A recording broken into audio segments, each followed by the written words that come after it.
গ্রামের ১৬ বছরের মেয়েরা হুট করেই গর্ভধারণ করছে। গ্রামে এ যেন মহামারী দেখা দিয়েছে। ১৬ বছরের সব কটি মেয়েরা অদ্ভুতভাবে গর্ভবতী হচ্ছে এবং ১০ দিনের মধ্যেই এক ভয়ঙ্কর আকারের বাচ্চা জন্ম দিচ্ছে। জন্ম দেয়া বাচ্চার সারা দেহ রক্তাক্ত, ছেঁড়া ত্বক এবং বিভৎস কালো চেহারা। শিশুটির মৃত জন্ম হচ্ছে। এমন মনে হয় যেন গর্ভের মধ্যেই কেউ শিশুটিকে ভীষণ বাজেভাবে আঘাত করেছে। গ্রামের পরিস্থিতি এখন খুবই অস্বাভাবিক। চারদিকে ভয়ের মেঘ ছেয়ে আছে। মানুষ রাতের আধারে যতটা ভয় পায়, দিনের আলোতেও ততটাই আতঙ্কে থাকে। এই ভয়ঙ্কর মহামারীর সর্বপ্রথম শিকার হয় অঞ্জন বাবুর ১৬ বছরের মেয়ে সূচনা। সূচনা দেখতে ভীষণ রকমের সুন্দরী। দেহের গঠন যে কাউকেই মোহিত করতে পারে। কালো ঘন চুলের মেঘের জালে যে কেউ আটকা পড়বে। হুট করেই সকালে এক ভয়ঙ্কর স্বপ্ন দেখার পর ঘুম ভাঙল সূচনার। ঘুম ভাঙতেই পেটে প্রচন্ড ব্যথা অনুভব করল। চিৎকার দিয়ে সম্পূর্ণ ঘর মাথায় তুলে নিল। পেটের এমন অসহনীয় ব্যথায় আর্তনাদ করতে করতে বিছানা থেকে মাটিতে ধপাস করে পড়ল। সূচনার মা সূচনার এমন অবস্থা দেখে ভয়ে চিৎকার দিয়ে মেয়ের কাছে দৌড়ে চলে আসলেন। মাগো, খুব পেট ব্যথা করতেছে, মনে হচ্ছে কেউ যেন পেটের ভেতরে নাড়ি ভুড়ি ছিঁড়ে ফেলছে। মাগো, আমি মনে হয় বাঁচবো না গো। তীব্র ব্যথায় কাতরাতে কাতরাতে সূচনা কথাটা তার মাকে বলল। সূচনার মা এর আগে কখনো এত ভয়ঙ্কর ভাবে কাঁদতে দেখেননি সূচনাকে। সূচনার মাথাটা নিজের কোলে নিয়ে তাকে বললেন, একটু সামলে নে না মা, আমি তোর বাপকে ডাক দিচ্ছি। সূচনার মা করুণ কণ্ঠে অঞ্জনকে ডাক দিল। অঞ্জন বাহিরের বেড়া তৈরি করছিলেন উঠোনটা ঘেরাও দিবে বলে। বউয়ের এমন চিৎকার শুনে কাজ ফেলে দ্রুত পায়ে ভেতরে এলেন। সূচনাকে কাঁদতে দেখে ভয়ে জিজ্ঞেস করলেন, কি হয়েছে সূচনার মা? মেয়ে এমন করে গড়াগড়ি করতেছে কেন? সূচনার মা কাঁদতে কাঁদতে বললেন, দেখেন না, মেয়েটার পেটে বেজায় ব্যথা উঠেছে। আপনি আগে ডাক্তারকে ডেকে আনেন, জলদি যান আপনি। সূচনা অসহনীয় ব্যথায় কাতরাচ্ছে আর মা মা বলে চিৎকার করছে। পাড়াপড়শি চিৎকার শুনে দেখতে এসেছে কি হয়েছে। অঞ্জন তড়িঘড়ি করে ডাক্তারবাবুকে নিয়ে এসেছে। ডাক্তারবাবু অনেক আগে থেকেই এই গ্রামের লোকজনের চিকিৎসা করে আসছেন। নাম অশোক কর্মকার। বয়স ৫০-এর ঘরে। দাড়ির রং কালো। মাথায় চুলে এখনো পাক ধরেনি। ডাক্তারবাবু সূচনার পেটে হাত দিয়ে টিপে টিপে দেখছেন। পেট শক্ত হয়ে আছে, কিন্তু কি হয়েছে সেটা স্পষ্টভাবে বুঝতে পারছেন না। সাধারণ পেট ব্যথার ঔষধ লিখে দিলেন, কিন্তু ওই ঔষধে পেট ব্যথা সারল না সূচনার। অশোক বুঝতে পারল যে এটা সাধারণ কোনো পেট ব্যথা নয়। তাই অঞ্জন বাবুকে পরামর্শ দিয়ে বললেন শহরের ডাক্তারকে দেখিয়ে আসতে। শহরের একজন ভালো ডাক্তারকে উনি চেনেন। তার ঠিকানা দিলেন অঞ্জন বাবুকে। অশোক হয়তো আঁচ করতে পেরেছিলেন কি হয়েছে সূচনার, কিন্তু নিশ্চিত হবার জন্য শহরের ডাক্তার দেখানোর পরামর্শ দিলেন। অঞ্জন দ্রুত মেয়েকে শহরের হাসপাতালে নিয়ে গেলেন। হাসপাতালের ডাক্তার শফিকা উদ্দিন প্রথমে সূচনার পেট ব্যথার কারণ জানার জন্য তার পেট টিপে টিপে দেখলেন। অশোকবাবুর মতো উনিও পেট শক্ত অনুভব করলেন। সূচনাকে জিজ্ঞেস করলেন কোনো আজে বাজে খাবার খেয়েছিল কিনা, অথবা ভারী কাজ টাজ করেছিল কিনা। সূচনা না সূচক জবাব দিল। সন্দেহবশত ডাক্তার শফিকা সূচনার আল্ট্রাসনোগ্রাফি করালেন। টেস্টে ধরা পড়ল সূচনা মা হতে চলেছে। ডাক্তার শফিকা একদম অবাক হননি। কত শত টেস্ট করেন, কতজনকে মা হবার সুখবর দিয়ে খুশি করেন, তার হিসেব উনি রাখেননি। কিন্তু একটু অবাক হলেন। প্রেগন্যান্সি টেস্ট করাতে হাজবেন্ড তার বউকে নিয়ে আসেন, কিন্তু বাবাকে নিয়ে আসতে দেখেননি কখনো শফিকা। কিন্তু তবুও বিষয়টিকে পাত্তা না দিয়ে এড়িয়ে গেলেন। অঞ্জনকে নিজের চেম্বারে নিয়ে গিয়ে বসালেন। অর্জুন বাবু, ঘাবড়ানোর মতো কিছু হয়নি, এটা তো সুখবর। কি সুখবর ডাক্তার সাহেবা? হাস্যোজ্জ্বল মুখে সুখবরের কথা শুনে অঞ্জনবাবু জানতে চাইলেন, আপনার মেয়ে তো মা হতে চলেছে, আপনার তো মিষ্টি খাওয়ানোর কথা। সূচনার মা হবার কথা শুনে রীতিমতো অঞ্জনবাবু ঘাবড়ে গেলেন, থরথর করে কাঁপতে থাকলেন। সূচনাও বড়সড় ধাক্কা অনুভব করলো। সেও অবাক ডাক্তারের মুখে এমন কথা শুনে। সূচনার মুখের হাবভাব দেখে এবং অঞ্জনবাবুর কপাল দিয়ে ঘাম ঝরছে দেখে ডাক্তার শফিকা জিজ্ঞেস করলেন, কি হয়েছে? আপনার মেয়ে মা হতে চলেছে আর আপনি খুশি হননি? তারপর ডাক্তার শফিকা সূচনার উদ্দেশ্যে জিজ্ঞেস করলেন, সূচনা, তুমি মা হবে, এ কথা শুনে তোমার চেহারার রং উড়ে গেল কেন? যার মেয়ে বিয়ের পূর্বেই মা হতে চলেছে তার বাবা কিভাবে খুশি হবে বলেন ডাক্তার সাহেব? অঞ্জনবাবু খুব সহজ সরল মনের মানুষ। মনের ব্যথা লুকিয়ে রাখতে পারেন না। কাঁদতে কাঁদতেই তাই শফিকাকে কথাটি বললেন। অঞ্জন মাথায় হাত দিয়ে অসহায় প্রাণীর মতো হাউমাউ করে কাঁদতে লাগলো। সূচনাও কাঁদতে লাগলো। এদিকে শফিকা ভীষণ অবাক, বিয়ে হয়নি অথচ মা হতে চলল সূচনা। বিস্মিত কণ্ঠে জিজ্ঞেস করলেন, কি বলছেন, আপনার মেয়ের বিয়ে হয়নি? না ডাক্তার সাহেবা, এখন আমি কোন মুখে যাব গ্রামে? এলাকার লোকজনকে কি বলবো? আমার তো মান সম্মান কিছুই থাকবে না। আমাকে গ্রামের সবাই লাথি মেরে গ্রাম থেকে বের করে দিবে ডাক্তার সাহেব। কাঁদতে কাঁদতে একটু পর অঞ্জন আবার জিজ্ঞেস করলো, ডাক্তার সাহেব, সব কাগজ ভালো করে দেখছেন তো? কোনো ভুল হয়েছে নাকি? ভালো করে দেখেই বলছি অর্জুন, তোমার মেয়ে প্রেগনেন্ট। আমি রিপোর্ট ভালো করে দেখেছি, রেজাল্ট পজিটিভ আসছে। কিন্তু এটা সম্ভব কিভাবে? আমার মেয়ের বিয়ে হয়নি, তার স্বামী নেই, তাহলে সে মা হবে কিভাবে? শফিকা জানেন, আজকাল ভালোবাসার নামে শারীরিক মিলনের ঘটনা খুব সহজ। তাছাড়া ভয় দেখিয়ে দৈহিক চাহিদা মেটানো পুরুষের সংখ্যাও কম না সমাজে। এই ঘটনাটিকেও তিনি সেভাবেই নিলেন। কিন্তু সূচনার বাবাকে এ সম্পর্কে কিছু বলতে না চাইলেও বলতে হবে, বলাটা উচিত মনে হয়। বাবার মন মেয়েকে নিয়ে সবসময় দুর্বল, এমন কথাটি উনি হয়তো সহ্য করতে পারবেন না। কিন্তু না বললেও তো আর সূচনার বাবা বুঝতে পারবেন না। তাই শফিকা বললেন, আমি জানি না কথাটা আপনি কিভাবে নেবেন, কিন্তু আপনার মেয়ে বয়স মা হবার জন্য পর্যাপ্ত। যদি সে কোনো পুরুষের সাথে শারীরিক মিলনে গিয়ে থাকে তাহলে অবশ্যই সে মা হতে পারবে। কথাটি শুনে অঞ্জনের মাথায় যেন বাজ পড়ল। তার মেয়ে এতটা নিচে নেমে গেল। কিন্তু সূচনা তখনও কাঁদতে কাঁদতে বলে উঠল, না ম্যাডাম, আমি কোনো পুরুষের সাথে শারীরিক মিলনে যাইনি। আমি সত্যি বলছি ম্যাডাম। ডাক্তার শফিকা ভাবলেন যে হয়তো ভয়ে সে স্বীকার করতে পারছে না। ডাক্তার শফিকা সূচনাকে শান্তভাবে বোঝালেন, দেখো সূচনা, বয়সের কারণে ভুলবশত মেয়েরা এমন সময় এ পথে চলে যায়।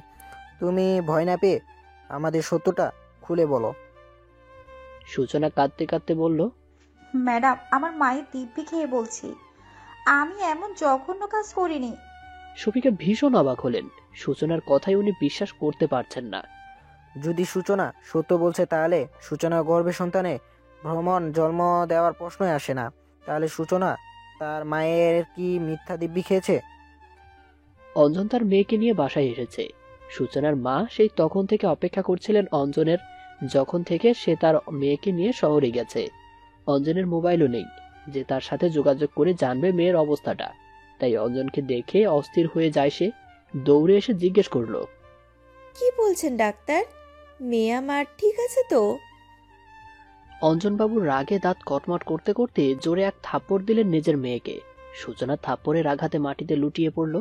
বিস্মিত কণ্ঠে সূচনার মা জিজ্ঞেস করলো, ওগো, মারছো কেন আমার মেয়েকে? কি করেছে সে?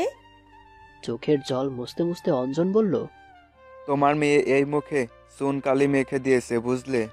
মা হতে চলেছে তোমার মেয়ে। বিয়ের আগেই কার সাথে অপকর্ম করে এসেছে কে জানে। আমি গ্রামে কি করে মুখ দেখাবো এখন? কাঁদতে কাঁদতে অঞ্জনবাবু মাটিতে বসে পড়লেন। আজ নিজেকে সেই সমুদ্রের তীরে বসে থাকতে দেখেছেন অঞ্জনবাবু, যেখানে ওনার আশেপাশে কোনো জনমানব নেই। সূচনার মা কাঁদতে কাঁদতে বেহাল। সূচনার চুল মুষ্টিবদ্ধ করে জিজ্ঞেস করলেন, হারামজাদি, কার সাথে অপকর্ম করেছিস তুই? কে তোর এই অবস্থার কারণ? কার পাপ নিজের পেটে বড় করছিস? সূচনা অসহায় হয়ে কাঁদতে কাঁদতে বলল, মা গো, আমি জানি না মা, আমি কিচ্ছু করিনি মা, বিশ্বাস করো। আমি জানি না মা, এটা কেমনে হলো। তাহলে মা কি তুই এমনিতেই বনে গেলি? এখন তুই বল, যদি গ্রামের লোকজন জানতে পারে তাহলে আমরা কি জবাব দেব? তুই আমাদেরকে জীবিতই মেরে ফেললি রে। কাঁদতে কাঁদতে অঞ্জনবাবু এবং তার স্ত্রী শেষ। এদিকে সূচনার পেটে আবারও ব্যথা শুরু হলো। সূচনা কোনোভাবে এই অসহনীয় ব্যথা সহ্য করে রাত পার করে। কিন্তু সকালে তার পেটে আবার ব্যথা উঠল। আর আজ সকালে তার পেট কালকের তুলনায় অনেক বড় দেখাচ্ছে, ঠিক ৬-৭ মাসের গর্ভবতী মহিলার মতো। কিন্তু এদিকে পেটের আকার এমন অস্বাভাবিকভাবে বেড়ে যাওয়ায় তো আজব ব্যাপার। সূচনার বাবা মাও অবাক। অঞ্জন সূচনাকে আবার নিয়ে গেলেন ডাক্তার শফিকার কাছে। শফিকা যখন দেখলেন সূচনার পেট এতটা ফুলে উঠেছে, তখন অনেকটা ঘাবড়ে গেলেন উনি। ঘাবড়ে যাওয়ার বিশেষ কারণ আছে। সন্তান গর্ভের ভেতরে ধীরে ধীরে বেড়ে ওঠে, যার কারণে পেটের আকারটাও আস্তে আস্তে বৃদ্ধি পায়। কিন্তু এদিকে এতটা বৃদ্ধি পাওয়া অসম্ভব। এর আগে এমন ঘটনা উনি কখনোই দেখেননি। নিস্তব্ধতা ছেয়ে গেল শফিক সাহেবের মন মস্তিষ্কে। কি করবেন বুঝতে না পেরে তাড়াতাড়ি সূচনার টেস্ট করলেন। রিপোর্ট শফিকার হাতে। শফিকার রিপোর্ট দেখে যেন আকাশ থেকে পড়লেন। রিপোর্টের মতে সূচনা 6 মাসের অন্তঃসত্ত্বা, কিন্তু গতকালের রিপোর্ট বলছে সে 3 মাসের অন্তঃসত্ত্বা। খুব অবাক হন ডাক্তার শফিকা। দুটো রিপোর্ট আবার ভালোভাবে দেখলেন, কিন্তু ফলাফল একটাই।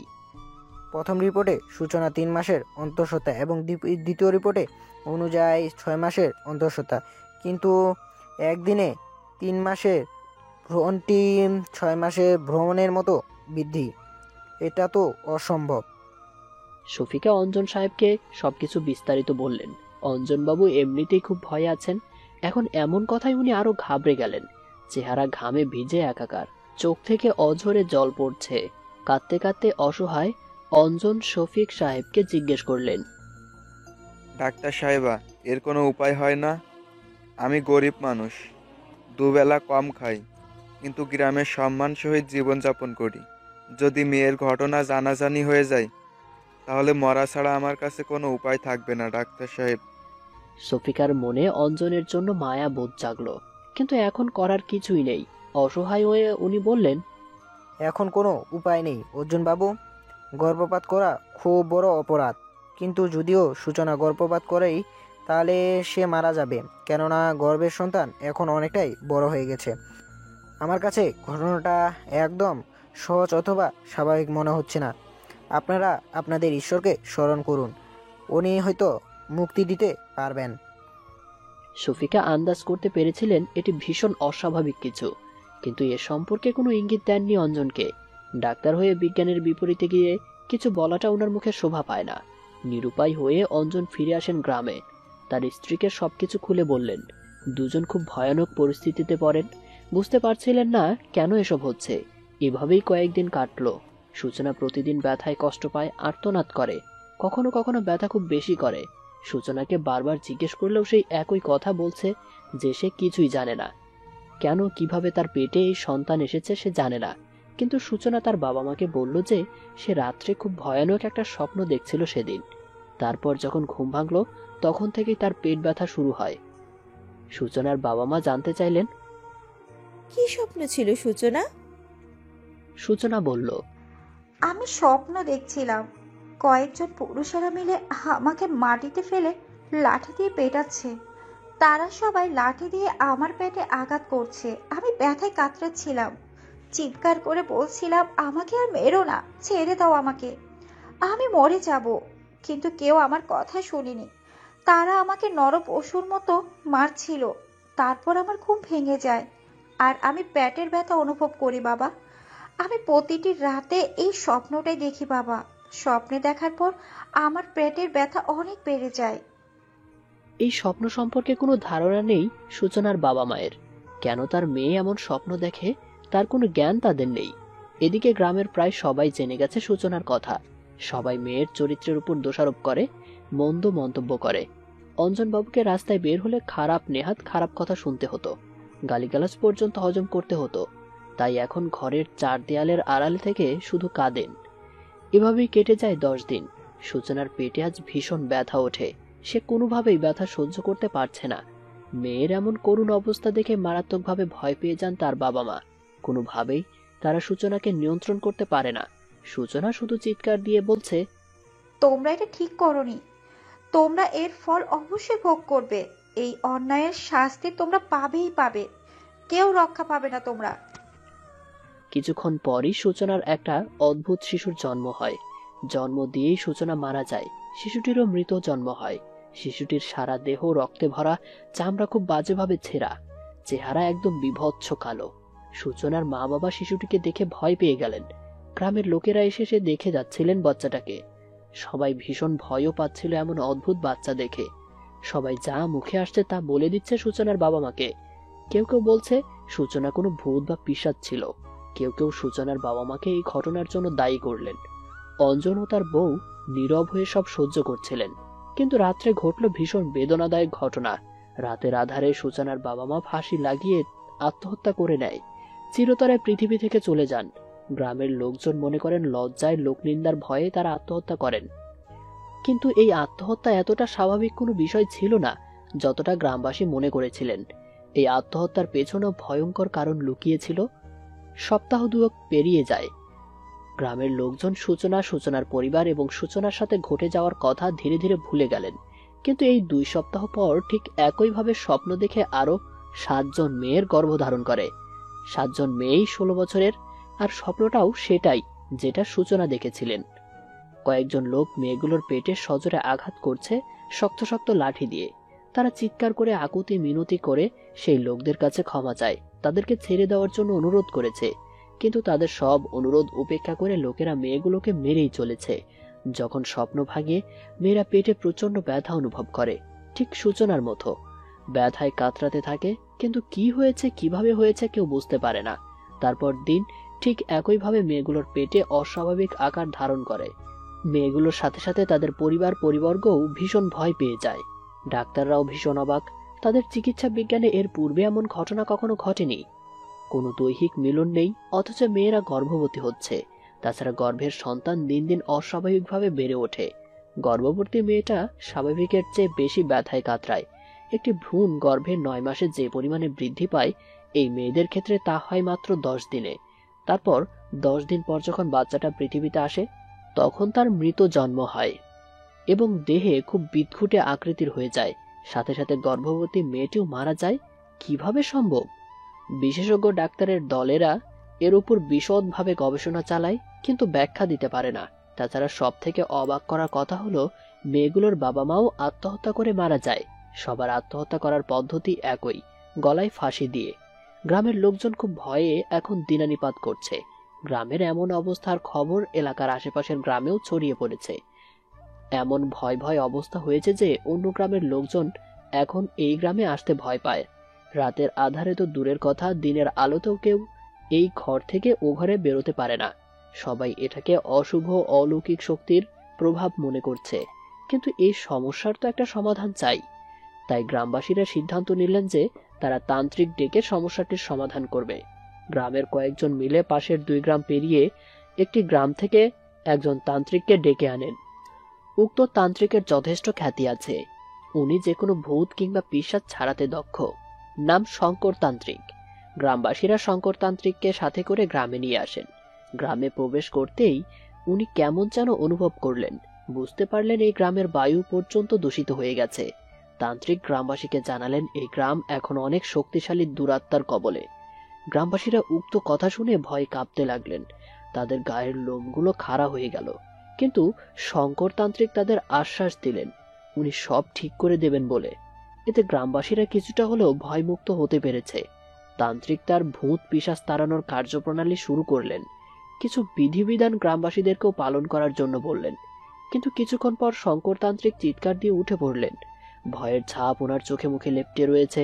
গ্রামবাসীরা কি হয়েছে জানার জন্য আগ্রহ দেখালে শঙ্কর তান্ত্রিক হাঁপাতে হাঁপাতে বলল, তোমরা কেউ রক্ষা পাবে না।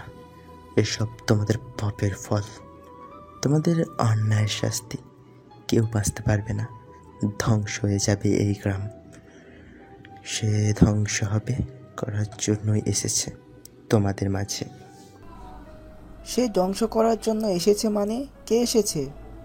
গ্রামের লোকজন সবাই আরো ভয় পেয়ে যায়। কে এসেছে এর উত্তর হয়তো এই তান্ত্রিক জানে। কিন্তু তান্ত্রিক এমন ভাবে পালালো যেভাবে হরিণ বাঘের ভয়ে পালায়। গ্রামবাসীরা ভীষণ অবাক এবং আতঙ্কিত। কিন্তু ভয় তখন আরো বেড়ে যায় যখন পরের দিন শঙ্কর তান্ত্রিকের মৃত্যুর খবর গ্রামবাসীদের কানে আসে। শঙ্কর তান্ত্রিকের মৃত্যু গ্রামবাসীকে ভয়ের সাগরে ডুবিয়ে দেয়। শঙ্কর তান্ত্রিক তার জীবনকালে অনেক মানুষকে ভূত প্রেতের হাত থেকে রক্ষা করিয়েছেন। তার নামের অনেক সুনাম এলাকায় এবং এলাকার বাহিরেও। তাই এত বড় তান্ত্রিকের মৃত্যু গ্রামবাসীকে আতঙ্কিত করেছে। কিন্তু তান্ত্রিকের শেষ কথাটি গ্রামবাসীকে মহা দুশ্চিন্তায় ফেলে দিল। কোনো দুরাত্মা এসেছে যে খুব শক্তিশালী। সে এই গ্রামটিকে ধ্বংস করতেই এসেছে। তান্ত্রিক বলেছিলেন এটাই গ্রামবাসীদের পাপের ফল। কিন্তু কি এমন পাপ গ্রামবাসীরা করলো যার মাসুল এত ভয়ানকভাবে দিতে হচ্ছে তাদেরকে? গ্রামের লোকজন বড্ড ভয়ে আছেন। দিনের পর দিন কোনো না কোনো মেয়ের খুব নির্মম অবস্থা হচ্ছে। পরিস্থিতি খুবই ভয়ানক। গ্রামের এমন ভয়াবহ অবস্থায় ফেরেশতা হয়ে আসেন রহমান সাহেব। গ্রামে রহমান সাহেবের সম্মান অনেক। উনি এই গ্রামের মসজিদের ইমাম। উনি যখন গ্রামের এমন পরিস্থিতির কথা জানতে পারলেন, তখন অন্যদের মতো উনিও ভয় পেলেন। এর আগে এমন কোনো ঘটনা ঘটে যেতে দেখেননি বা শোনেননি। তাই একদিন গ্রামবাসীদের নিয়ে একটা বৈঠকের আয়োজন করলেন উনি। গ্রামের সবাই উপস্থিত হলেন বৈঠকে। গ্রামবাসীরা যথেষ্ট মানেন ওনাকে। বৈঠক থেকে একজন ইমাম সাহেবকে সব ঘটনা বিস্তারিত জানিয়ে বলল, ইমাম সাহেব, আপনি সবকিছুই তো জানেন। এই গ্রামের উপর কার যে কুদৃষ্টি পড়ল তা কেউ জানে না। মেয়েরা তাদের অজান্তেই মা হয়ে মারা যাচ্ছে, এমনকি তাদের বাবা মাকেও ছাড়ছে না সেই দুরাত্মাটা। আপনি তো আলেম মানুষ, জ্ঞানী ব্যক্তি, এই সমস্যার সমাধানের কোনো পথ দেখান আমাদেরকে। গ্রামবাসীরা সবাই একত্রে অনুরোধের আওয়াজ তুলল। ইমাম সাহেব সবাইকে প্রথমে শান্ত করলেন, তারপর বললেন, আমিও খুব আহত হয়েছে এই ঘটনার পর থেকে।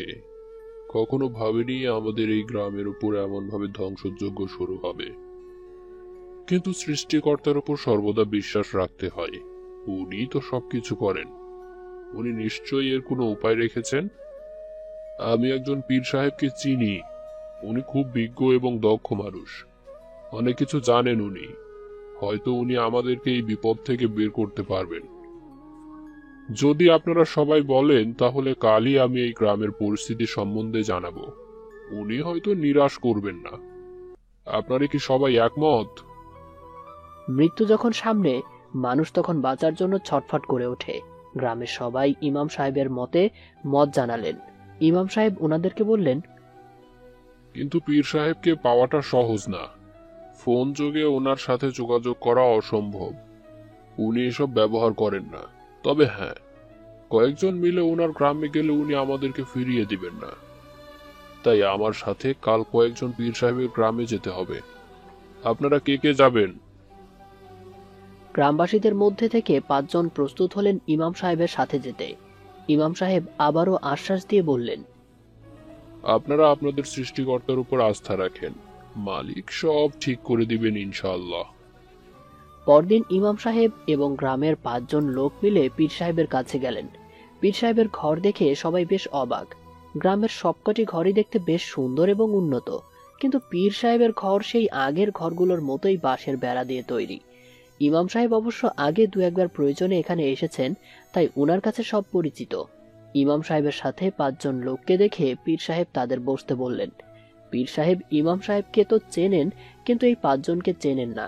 কিন্তু একবারও তাদের পরিচয় জানতে চাননি বা এমন আচরণ করেননি যে উনারা পীর সাহেবের অপরিচিত কেউ।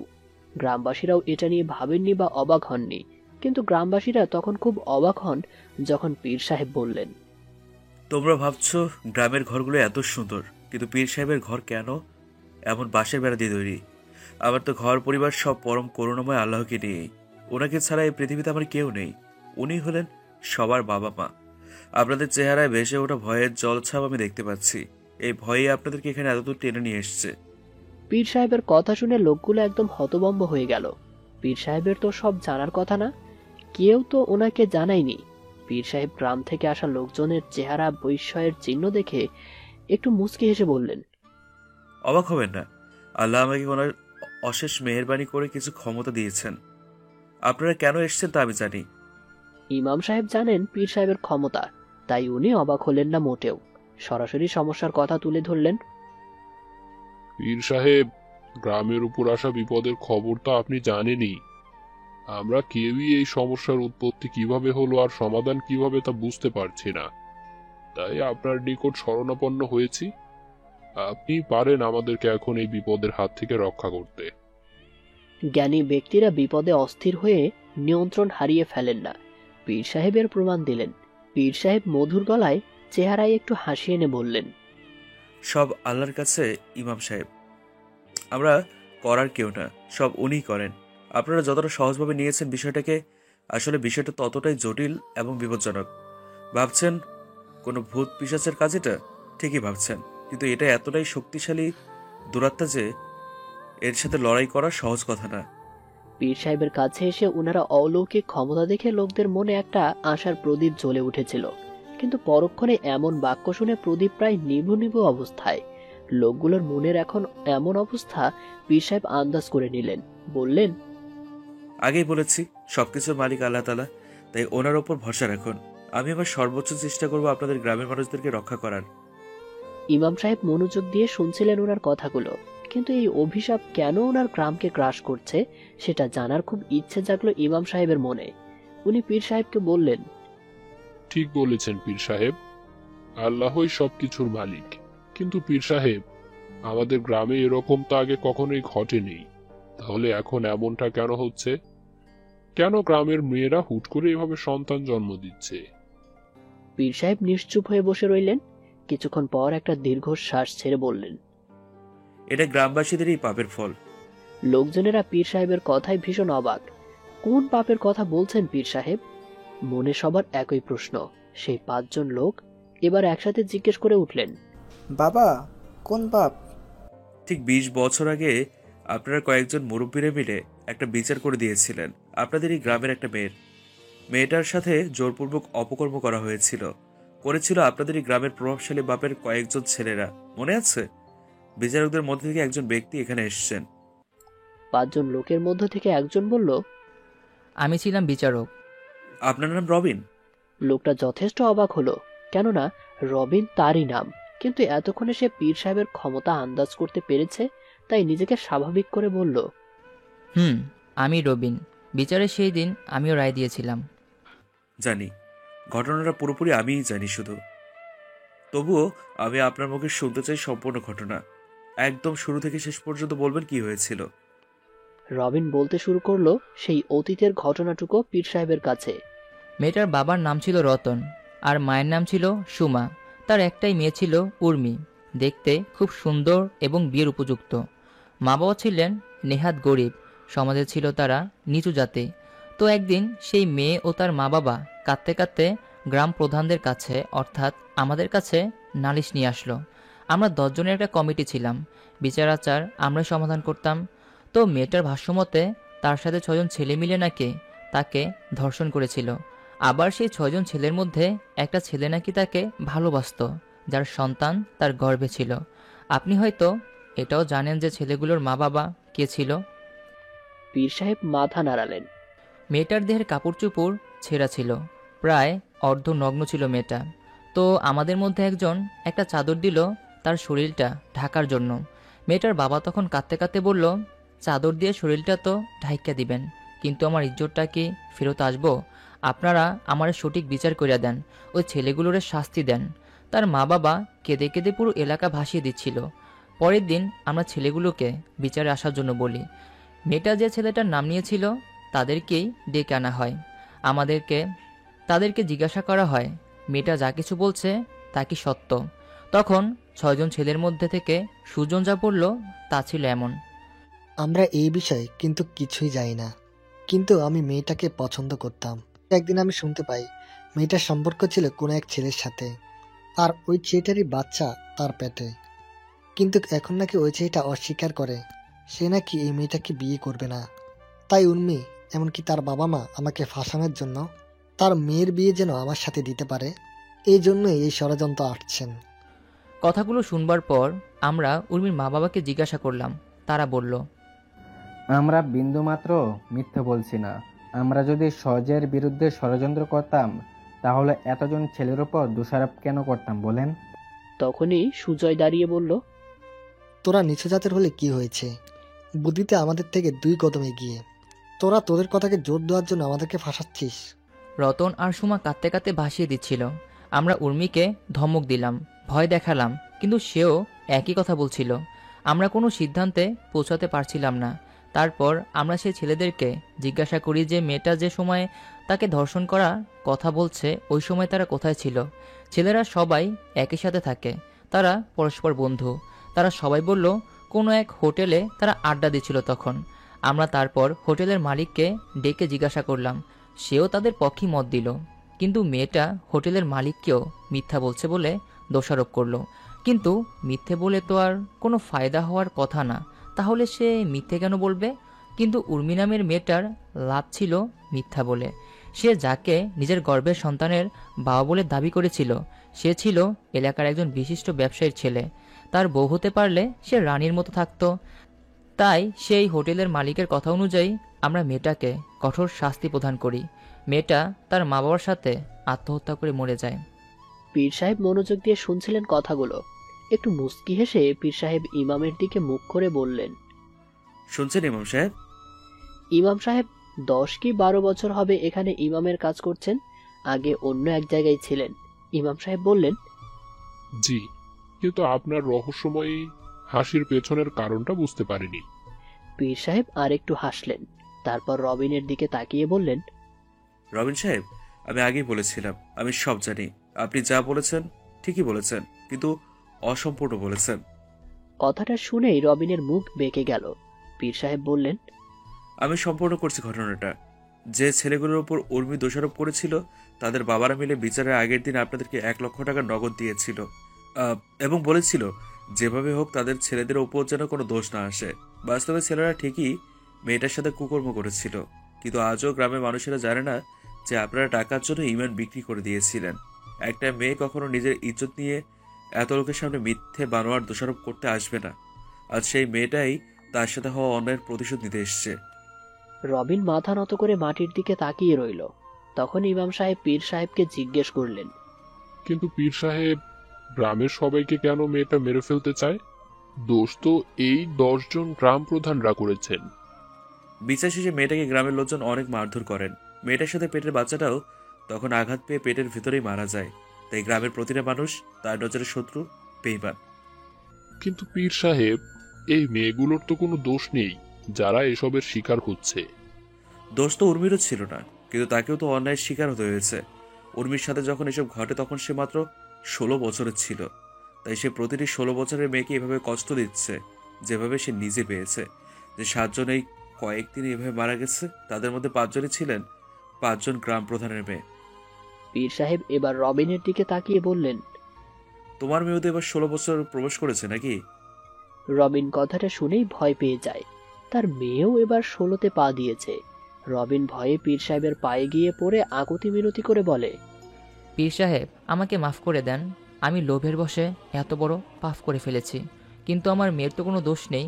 তাকে বাঁচান পীর সাহেব। পীর সাহেব বললেন, ক্ষমা করার মালিক ঈশ্বর, ওনার কাছে ক্ষমা চাও। আমাকে আল্লাহ এসব ক্ষমতা দিয়েছেন মানব সেবা করার জন্য, কিন্তু কোনো পাপীকে বাঁচানোর জন্য নয়, পাপ মানুষের রক্ষা করার জন্য। আপনি ঠিকই বলেছেন, আপনার মেয়ের কোনো দোষ নেই। আমি সেই সব নিরপরাধ মেয়েদেরকে বাঁচানোর জন্য আপনাদের গ্রামে যাব। জানি না পারবো কি না, কিন্তু আমি তো চেষ্টা করব। এতে আমারও মৃত্যু হতে পারে, কারণ আপনাদের সীমাহীন অন্যায় অত্যাচারের কারণে তার আত্মা খুবই ক্রুদ্ধ, যার কারণে সে অধিক শক্তিশালীও। তবুও বলছি, সৃষ্টিকর্তার উপর আস্থা রাখুন, উনি সব ঠিক করে দেওয়ার ক্ষমতা রাখেন। পরের দিন পীর সাহেব ইমাম সাহেবের সাথে গ্রামে চলে আসলেন। ইমাম সাহেব এবং উনার সাথে যাওয়া লোকেরা পীর সাহেবের সাথে হওয়ার সব কথোপকথন বিস্তারিত জানালেন। সবাই সবকিছু জেনে পীর সাহেবের ক্ষমতা কতটুকু তা বুঝতে পারলেন। গ্রামের লোকজনদের মনে একটা আশার প্রদীপ জ্বলে উঠল। সবাই পীর সাহেবের উপর ভরসা করে আছেন। এদিকে রবিনের জন্য একটা দুঃসংবাদ অপেক্ষা করছিল। গ্রামে আসতেই সে জানতে পারল সকালে তার মেয়ের ঠিক একইভাবে পেটে ব্যথা উঠেছে। সে ব্যথা সহ্য করতে না পেরে বার দুয়েক অজ্ঞান হয়ে যায়। রবিন খবরটা পেয়ে একদম দিশেহারা হয়ে যায়। সে সবকিছু ভুলে তার মেয়েকে দেখার জন্য দৌড়ে যায় ঘরে। পীর সাহেবও পেছন পেছনে যান ইমাম সাহেবকে সাথে নিয়ে। রবিন বাবুর মেয়ে রাত্রি যখন পীর সাহেবকে দেখল তখন সে ভয়ে কাঁপতে লাগলো, যেন সে ভূত দেখে ফেলেছে। রাত্রি ভয়ে দূরে সরে যেতে লাগলো। পীর সাহেব রবিনকে বললেন মেয়েকে ধরতে, কিন্তু রবিন একা তার মেয়েকে সামাল দিতে পারছিলেন না। মেয়েটার দেহে তখন এতই শক্তি ছিল যে সে তার বাবাকে ধাক্কা দিয়ে দূরে ফেলে দিচ্ছিল। পীর সাহেব সাথে থাকা 4 জন লোককে বললেন মেয়েটিকে ধরে রাখার জন্য। তারা মিলে মেয়েটিকে কোনোভাবে সামাল দিল। পীর সাহেব রাত্রির পেটে হাত বুলিয়ে দিলেন। ধীরে ধীরে রাত্রির পেট ব্যথার উপশম হলো। রবিন বাবু পীর সাহেবের কাছে অনেক অনেক কৃতজ্ঞতা জানালেন, কিন্তু তবুও রবিনের মনে ভয়ের মেঘ গর্জন করছে। সে পীর সাহেবকে জিজ্ঞেস করল, পীর সাহেব, আমার মেয়ে তো ঠিক হয়ে গেছে, তাকে তো আর সেই আত্মাটা মেরে ফেলবে না? পীর সাহেব বললেন, ঠিক হয়নি রবিন সাহেব, আমি শুধু তার পেটের ব্যথাটাকে কমাতে পেরেছি। তার গর্ভে সেই সন্তানটা চলে এসছে। রবিন অসম্ভব ভয় পেয়ে যায়। তাহলে তার মেয়েও অন্যদের মতোই মারা যাবে? প্রশ্নের ঢেউ উঠেছে রবিনের মনে। পীর সাহেবকে রবিন জিজ্ঞেস করলো, তাহলে আমার মেয়েকে বাঁচানোর কি উপায় নেই পীর সাহেব? বড়া বাচ্চা তো আল্লাহর হাতে, উনি যা চাইবেন তাই হবে। আমি আপ্রাণ চেষ্টা করবো আপনার মেয়েকে এবং এই গ্রামটাকে বাঁচানোর। দয়া করে দ্রুত কোনো উপায় করুন পীর সাহেব। রবিনের করুণ কণ্ঠ তার মনের অবস্থা বলে দিচ্ছিল। তার মেয়েকে সে কতটা ভালোবাসে সেটার প্রমাণ দিচ্ছিল। পীর সাহেব বললেন, আল্লাহর উপর ভরসা রাখুন। তারপর পীর সাহেব রবিনকে বললেন গ্রামের সবাইকে একসাথে নিয়ে শ্মশানে যেতে। ইমাম সাহেব আর পীর সাহেব আগেই শ্মশানে চলে গেলেন। ইমাম সাহেব ভীষণ অবাক শ্মশানে যাওয়ার কথায়, তাই পীর সাহেবকে ইমাম সাহেব জিজ্ঞেস করলেন, পীর সাহেব শ্মশানে কেন যাচ্ছেন? পীর সাহেব মুস্কি হেসে বললেন, সেখানে গেলেই সবকিছুর মূলটার দর্শন করতে পারবেন ইমাম সাহেব। মানে খুব সোজা। উর্মিকে যে জায়গায় কবর দেওয়া হয়েছে সেখানে গেলে মন্ত্রশক্তির কারণে তাকে সহজে দেখতে পাবেন। এতে হবে কি? এতে আমরা তার সাথে কথা বলে তার এই ধ্বংসযজ্ঞের কারণ জানতে পারবো এবং সে কিভাবে এই গ্রাম ছেড়ে যাবে এটার উপায়ও বের করতে পারবো। শ্মশানে সবাই উপস্থিত হলো। পীর সাহেব সবাইকে শ্মশানের বাইরে অপেক্ষা করতে বললেন। পীর সাহেব রবিন বাবু, ইমাম সাহেব এবং আরো 4 জন লোককে নিয়ে শ্মশানের ভেতরে একটা কবরের পাশে গিয়ে দাঁড়ালেন। ইমাম সাহেব পীর সাহেবকে কবরের পাশে দাঁড়াতে দেখে জিজ্ঞেস করলেন, পীর সাহেব এই কবরের পাশে কেন দাঁড়ালেন? এটাই সেই মেয়েটার কবর, যে এই সব ধ্বংসের মূল। আমি এখন মন্ত্রশক্তির সাহায্যে তাকে প্রকাশ্যে আসতে বাধ্য করব। আপনারা সবাই চুপ করে থাকবেন, আর যখন সেই মেয়েটার সাথে আমি কথা বলবো আপনারা কেউ পালাবেন না, আর চুপ করে থাকবেন। সবাই সম্মতি জানালেন। পীর সাহেব চোখ বন্ধ করে মনে মনে মন্ত্র উচ্চারণ করছিলেন। কিছুক্ষণ পর খুব জোরে বাতাস বইতে লাগলো। গাছপালা উপড়ে যাবে মনে হচ্ছিল। গ্রামবাসীদের মনে ভীষণ ভয় জেগে উঠল। পরক্ষণেই সবাই শ্মশানের ভেতরে আলো জ্বলে উঠতে দেখল। আলোটা সারা এলাকায় এতটাই আলোকিত করে দিয়েছিল যেন মনে হচ্ছিল সূর্য উদিত হয়ে গেছে। পীর সাহেব এবং সাথের মানুষজন দেখলো খুব ভয়ঙ্কর একটা অবয়বের আবির্ভাব হয়েছে। প্রকাণ্ড দেহ, তার চোখগুলো লালচে, যেন দাউ দাউ করে আগুন জ্বলছে, কণ্ঠস্বর মর্মান্তিক। অবয়বটা উর্মির অতৃপ্ত আত্মা ছিল। দহনের আগুন তার মনে জ্বলজ্বল করছিল। কর্কশ গলায় উর্মি পীর সাহেবকে বলল, মৃত্যু তোকেও ডেকে এনেছে এখানে, তাই না? মরতে যদি না চাস তাহলে চলে যায় এখান থেকে। তোর এতটা সামর্থ্য নেই যে তুই এই পাপীর দলকে বাঁচাতে পারবি। ভয়ঙ্কর কণ্ঠ শুনে সারা গ্রাম হাহাকার করছিল। ভয়ে সবার হৃদয় কাঁপছিল, কিন্তু পীর সাহেবের চোখে মুখে কোনো ভয়ের ছাপ নেই। হাসি মাখা চেহারায় বললেন, তুই মারার কে? মৃত্যুর মালিক তো উপরওয়ালা, যার উপর সেই আল্লাহর নজর আছে তার অনিষ্ট কেউ হতে পারবে না, তুইও না। উর্মির অতৃপ্ত আত্মা যেন রেগে যায়, কণ্ঠে যেন আগুন জ্বলে উঠল। বলল, কোথায় ছিলি তুই আর তোর আল্লাহ যখন আমার উপর, আমার বাবা মায়ের উপর তারা অন্যায় অত্যাচার করেছিল? তুই তো ধার্মিক মানুষ, পীর মানুষ, তাহলে অন্যায় অধর্ম করা মানুষদের বাঁচানোর জন্য কেন এসেছিস তুই? তোর আল্লাহ কি এভাবে অন্যায়কারীদের রক্ষা করে? আল্লাহবাগ মানুষদের রক্ষা করেন আর পাপীদের শাস্তি দেন। আমি এসেছি সেসব নির্দোষ মেয়েদের রক্ষা করার জন্য, যাদের কোনো দোষ না থাকা সত্ত্বেও তুই তাদেরকে কষ্ট দিচ্ছিস। উর্মি বিকট ভাবে হাসতে হাসতে বলল, নির্দোষ? কেউ নির্দোষ না, সবাই দোষী। এই গ্রামের সবাই দোষী। আমি এই গ্রামকে ধ্বংস করে দিব। কেন? কি চাস তুই? আমি চাই আমার আর আমার বাবা মায়ের সাথে হওয়া অন্যায়ের প্রতিশোধ নিতে। যে আগুনে আমি জ্বলেছি সে আগুনে তাদেরকেও দহন হতে দেখতে চাই। তুই চলে যা এখান থেকে, নইলে তুইও জ্বলে ছারখার হয়ে যাবি। উর্মি কোথাও যেন মিলিয়ে গেল, অদৃশ্য হয়ে গেল। জল করা অবয়বের গায়েব হয়ে যাওয়ায় ইমাম সাহেব পীর সাহেবকে জিজ্ঞেস করলেন, সে কি চলে গেছে পীর সাহেব? পীর সাহেব গম্ভীরভাবে বললেন, না, সে যায়নি। রবিনবাবু ভয়ে ভয়ে জিজ্ঞেস করলেন, তাহলে কি সে কখনো যাবে না পীর সাহেব? চিন্তা করবেন না, সৃষ্টিকর্তার উপর বিশ্বাস রাখেন, সবকিছু ঠিক হবে। কিন্তু পীর সাহেবের চেহারায় কিসের জন্য এক ছটফটানি ছিল, চোখে মুখে গাঢ় চিন্তার দাগ। উনি ইমাম সাহেবকে বললেন উনার থাকার ব্যবস্থা এমন ঘরে করতে যেখানে কেউ থাকে না। ইমাম সাহেব পীর সাহেবের কথা অনুযায়ী ব্যবস্থা করে দিলেন, কিন্তু গ্রামের মানুষের মনে ভয় রয়ে গেল। পীর সাহেব আশ্বাস দিলেন গ্রামবাসীকে উপরওয়ালা সব ঠিক করে দিবেন। পরদিন সকালে গ্রামবাসীরা ভীষণ বড় ধাক্কা খেল। পরদিন পীর সাহেবের বিভৎস লাশ পাওয়া গেল। দেহ থেকে মাথা আলাদা হয়ে পড়ে আছে মেঝেতে, সারা দেহে রক্তে লেপ্টে রয়েছে, চেহারায় বাজেভাবে চিরে ফেলা হয়েছে। ইমাম সাহেবই প্রথম গ্রামবাসীকে পীর সাহেবের মৃত্যুর খবর দেন।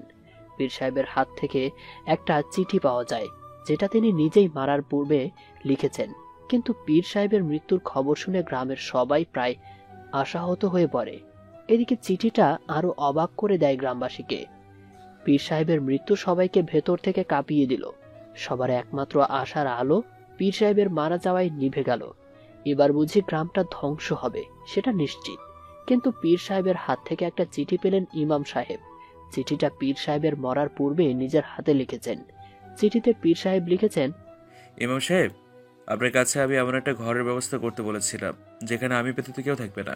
কারণ ছিল আমি জানতাম যে আজ রাতেই আমার মৃত্যু হয়ে যাবে। যদি যদি আমার সাথে অন্য কেউ ঘুমাতেন তাহলে তারও মৃত্যু নিশ্চিত ছিল। সেই দূরত্বটা এতটাই শক্তিশালী যে আমার পক্ষে তাকে নষ্ট করা সম্ভব ছিল না, কেননা সে প্রতিশোধের আগুনে জ্বলছিল। আর প্রতিশোধের আগুনে জ্বলতে থাকা আত্মা প্রতিনিয়ত শক্তিশালী হতে থাকে। উর্মির সাথে সাথে অনেক বড় অন্যায় হয়েছে। তার এবং তার বাবা মায়ের মৃত্যুর জন্য সে গোটা গ্রামের লোকজনকে দোষী মনে করে। তাই সে এই গ্রামটিকে শেষ করে দিতে চায়। কিন্তু কেউ আসবে যে আপনাদেরকে রক্ষা করবে, তাই আশাহত হবেন না। সব থেকে শক্তিশালী হবেন সৃষ্টিকর্তা। ওনার ওপর আস্থা রাখুন, উনি সব ঠিক করবেন। পীর সাহেব যখন চিঠিটি লিখে শেষ করলেন, তার কিছুক্ষণ পরই পীর সাহেবের সামনে উর্মির দুরাত্মার আবির্ভাব ঘটে। পীর সাহেব উর্মির আত্মাকে দেখে একদম ভয় পাননি। স্বাভাবিক হয়ে বললেন, তুই কেন নিষ্পাপ গ্রামবাসীদের ক্ষতি করছিস? হ্যাঁ, তারা তো তোর কোনো ক্ষতি করেনি। যারা ক্ষতি করেছে তাদের সবাই তো প্রায় শেষ। তাহলে কেন তুই এই ধ্বংসযজ্ঞ থামাচ্ছিস না বল? উর্মি ভয়ঙ্কর হাসি দিয়ে বলল, সব গ্রামবাসীরাই দোষী, তাদের কাউকে আমি ছাড়বো না, সবাইকে আমি মেরে ফেলবো। আর তোকেও বলেছিলাম যা, চলে যা, কিন্তু তুই চলে যেতে চাসনি। তুই বুঝি তোর মৃত্যুই চাস? কথাগুলো বলেই উর্মি তার ধারালো নখের আঘাতে পীর সাহেবকে মেরে ফেলল। কিন্তু পীর সাহেব জানতেন যে ওনার মৃত্যু অবধারিত, তাই উনি মৃত্যুর পূর্বেই এই চিঠিটি লিখে যান। ইমাম সাহেব গ্রামবাসীদের সামনে চিঠিটি পড়লেন। চিঠিতে লেখা কথাগুলো শুনে তারা ভয় পেয়ে গেল। বুঝতে পারলো উর্মির মনে কি পরিমাণে প্রতিশোধের আগুন জ্বলছে, আর এই আগুন তাকে অনেক শক্তিশালী করে তুলেছে। হয়তো তাকে দমন করা সম্ভব না, কিন্তু পীর সাহেব চিঠিতে লিখে গেছেন যে কেউ আসবে এই গ্রামের রক্ষার্থে। কে সে? সবার মনে একটাই প্রশ্ন, কে সে? কিন্তু সবাই কথাটি বিশ্বাস করে নেয়, কারণ পীর সাহেব অনেক কথাই বলেছেন যা সত্য প্রমাণিত হয়েছে। দিন দিন উর্মির ধ্বংসযোগ্য সীমার বাইরে যেতে লাগলো। দৈনন্দিন মেয়েরা মারা যাচ্ছে, এমনকি রবিন বাবু এবং তার মেয়েও বেঁচে নেই। গ্রামটা যেন শ্মশানে পরিণত হয়ে গেছে। সব দিকে দিনের পর দিন মৃত্যুর খবর বেড়ে চলেছে। এমন অবস্থায় গ্রামের মানুষেরা আতঙ্কিত হয়ে উর্মির নিকট বন্দনা শুরু করে। গ্রামের প্রত্যেকটা মানুষের মনে হাহাকার আর চোখে জল। গ্রামবাসীরা উর্মির কাছে ক্ষমা চাইতে চাইতে বলল, আমাদের সবাইকে ক্ষমা করে দাও, আমরা সবাই তো নির্দোষ। আমাদের মেয়েরাও তো কিছুই করেনি, তারা তোমার ক্ষতি করেনি, তাহলে কেন তাদেরকে তুমি শাস্তি দিচ্ছ? দয়া করে এসব নির্দোষ মেয়েদের মেরো না। তখনই আকাশ থেকে বিকট হাসির আওয়াজ ভেসে আসে, ভয়ঙ্কর হাসি। হাসিটি উর্মির ছিল। তার হাসি শোনা যাচ্ছিল, কিন্তু সে আকাশে অদৃশ্য ছিল। হাসতে হাসতে এক পর্যায়ে সে সকল গ্রামবাসীকে বলল, তোরা নির্দোষ? কেমন লাগছে এখন, যখন তোদের মেয়েরা কষ্ট পেয়ে মারা যাচ্ছে? কেমন লাগছে? ঠিক তেমনটাই লেগেছিল আমার বাবা মায়ের, যখন তোরা আমাকে কষ্ট দিয়ে দিয়ে মেরে ফেলেছিলি। আমিও তো নির্দোষ ছিলাম, কিন্তু তখন তো তোরা কেউ এগিয়ে এলি না আমাকে বাঁচাতে। গ্রামের লোকেরা আকুতি মিনতি করে বলল, আমরা তো কেউই সত্যতা জানতাম না। গ্রামের প্রধানরা অপরাধীদের সাথে মিলে অন্যায় করেছে তোমার সাথে, তারাও তো তাদের প্রাপ্য শাস্তিটুকু পেয়েই গেছে। তাহলে এখন এই নির্দোষ মানুষগুলোকে তো ছেড়ে দাও। কেউ বাঁচবে না, কেউ না। উর্মি গ্রামবাসীদের কথা মেনে নিল না। দিনকাল যতই যেতে লাগলো, গ্রামের অবস্থা ততই খারাপ হতে লাগলো। দিনের পর দিন মৃত্যুর তাণ্ডব চলছে। মানুষের চোখের সামনে মানুষ মরছে। গ্রামবাসীরা ভয়ে ভয়ে দিনানিপাত করছে। আশাহীন হয়ে সবাই বেঁচে আছে মৃত্যুর অপেক্ষায়। একদিন গ্রামে একজন সাধুর আবির্ভাব ঘটল। বয়স প্রচুর হবে, 100 এর ঊর্ধ্বে, কিন্তু শরীরে এখনো ব্যাপক তেজ। চোখে মুখের দিকে তাকালে অদৃশ্য অলৌকিক শক্তির অনুভব হয়। সাধু বাবা গেলেন গ্রামের মন্দিরে। মন্দিরের পণ্ডিত সাধু বাবাকে দেখে অবাক। এর আগে কখনো ওনাকে দেখা যায়নি এই গ্রামে। সাধু বাবাকে পণ্ডিত জিজ্ঞেস করলেন, বাবা আপনি কোত্থেকে এসেছেন? এর আগে তো আপনাকে কখনো এই গ্রামে দেখিনি। সাধু বাবা মৃদু হেসে বললেন, সাধু সন্ন্যাসীদের কোনো নির্দিষ্ট ঠিকানা নেই পণ্ডিত মহাশয়। তারা এক জায়গায় বাস করে না, যখন সেখানে ইচ্ছে বিচরণ করে। কিন্তু পণ্ডিত মহাশয়, এই গ্রামে ঢোকার পর একটা অশুভ অনুভূতি হলো। গ্রামে মনে হচ্ছে কয়েকদিন থেকে অশুভ ঘটনা ঘটছে। সাধু বাবার কথা শুনে পণ্ডিত মহাশয়ের মুখ গম্ভীর হয়ে গেল। তিনি বললেন, ঠিক বলেছেন বাবা, গ্রামে অশুভ শক্তির নজর আছে। সে এই গ্রামটিকে ধ্বংস করে দিতে চায়। পণ্ডিত সাধু বাবাকে সবকিছু খুলে বললেন। সাধু বাবা তখন পণ্ডিত মহাশয়কে বললেন, ঈশ্বর সর্বশক্তিমান, ওনার উপরে কেউ নেই। আত্মাও পরমাত্মার অধীন। আমি একবার চেষ্টা করে দেখতে চাইব, ঈশ্বর যদি চান তাহলে এই অশুভ শক্তির বিনাশ হবে। পণ্ডিত মহাশয়ের মনে একটা আশার আলো জাগলো। তিনি সাধু বাবাকে নিয়ে গ্রামের লোকজনের সম্মুখে গেলেন। গ্রামের মানুষ সাধু বাবার কথা শুনে বললেন, সাধু বাবা, এই দুরাত্মাটা অনেক শক্তিশালী। সে এত সহজে নষ্ট হবার নয়, তার ক্ষমতা অসীম। সাধু বাবা আবারও মৃদু হেসে বললেন, সব ক্ষমতার উৎস ঈশ্বর। উনি অসীম ক্ষমতার অধিকারী। আপনারা ওনার উপর বিশ্বাস রাখেন, এই অশুভ শক্তির বিনাশ নিশ্চিত।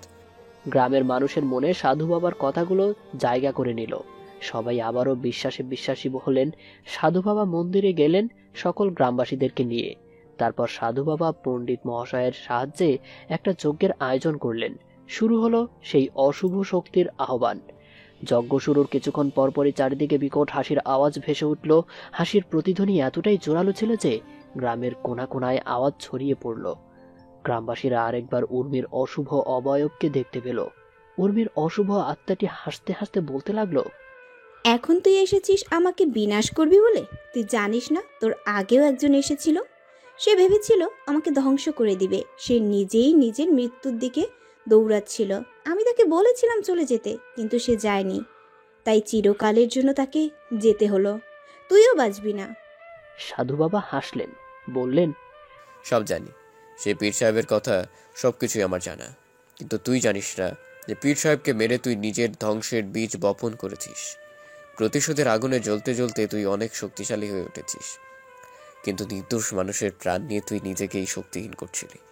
তারপর যখন পীর সাহেবের মতো পুণ্যাত্মাকে তুই হত্যা করলি, তখন তোর শক্তি আরো ক্ষীণ হয়ে গেল। তুই অশুভ শক্তি হয়ে একটা পুণ্যাত্মাকে হত্যা করে নিজের বিনাশ নিজেই করেছিস। উর্মির দুরাত্মা কথাগুলো শুনে বিকট হাসি দিতে লাগলো। কিন্তু কিছুক্ষণ পরই সে নিজেকে তিলে তিলে ধ্বংসের দিকে ধাপিত হতে দেখে আর্তনাদ করে উঠল। হাসির আওয়াজ ততক্ষণে চিৎকারে পরিণত হয়ে গেল। সাধু বাবা তখন বললেন, তোর সাথে অন্যায় হয়েছে, কিন্তু তুই যা করছিস তাও তো অন্যায়। তোর সাথে ঘটে যাওয়া ঘটনায় তো গ্রামবাসীদের দোষ নেই। কিন্তু আমার সাথে যে ছেলেগুলো জোরপূর্বক অপকর্ম করেছে তারা তো দোষী। তাদের সবাইকেই তুই মেরে ফেলেছিস। তাদের সাহায্যকারীরাও এখন আর বেঁচে নেই। তাহলে কেনই ধ্বংসযজ্ঞ চালিয়ে যাচ্ছিস তুই? কারণ এই গ্রামের মানুষরা সবাই দোষী। তারা তখন সেই মানুষের কথায় বিশ্বাস করে আমাকে আর গর্ভের সন্তানকে মেরেছিল, যারা আমার সাথে অন্যায় করেছিল। তাদের সামনে তোকে দোষী সাব্যস্ত করা হয়েছিল, যার ফলে তারা তোকে মারধর করেছিল। সেটা কি ঠিক ছিল? না, কিন্তু তারা তাদের ভুল মেনে নিয়েছে। এখন তারা তোর কাছে ক্ষমা চাচ্ছে, আর ক্ষমা প্রার্থীকে ক্ষমা করে দেওয়াই উচিত। ঠিক আছে, কিন্তু গ্রামবাসী যদি আমার একটা শর্ত রাখে তাহলেই আমি চলে যাব। কি শর্ত? গ্রামে যদি কখনো কোনো মেয়ের সাথে জোরপূর্বক অপকর্ম করা হয় তাহলে তার যাচাই করে অপরাধীকে কঠিন শাস্তি দিতে হবে, নইলে আমি আবার ফিরে আসব। গ্রামের সবাই তখন এক হয়ে বললেন, আমরা সবাই সেই অন্যায়কারীদেরকে কঠোর শাস্তি দিব, কিন্তু দয়া করে আমাদেরকে ক্ষমা করে দিয়ে এবার চলে যাও। উর্মির আত্মা যেন এবার একটু শান্তি পেল। সে চলে যাওয়ার প্রতিশ্রুতি দিল, কিন্তু সাথে এটাও বলে গেল যদি সেই সব ছেলেগুলোকে শাস্তি না দেওয়া হয় তাহলে সে আবার ফিরে আসবে। উর্মি চলে গেল। গ্রাম আর গ্রামের লোকজন এখন বিপদমুক্ত। কিন্তু গ্রামবাসীরা এবারও ভীষণ অবাক হলেন। সাধু বাবা হুট করেই যেন কোথায় চলে গেলেন, একদম নিখোঁজ। কোথেকে উনি এসেছিলেন আর কোথায় তিনি গেলেন তার খোঁজ কেউ লাগাতে পারেনি আর।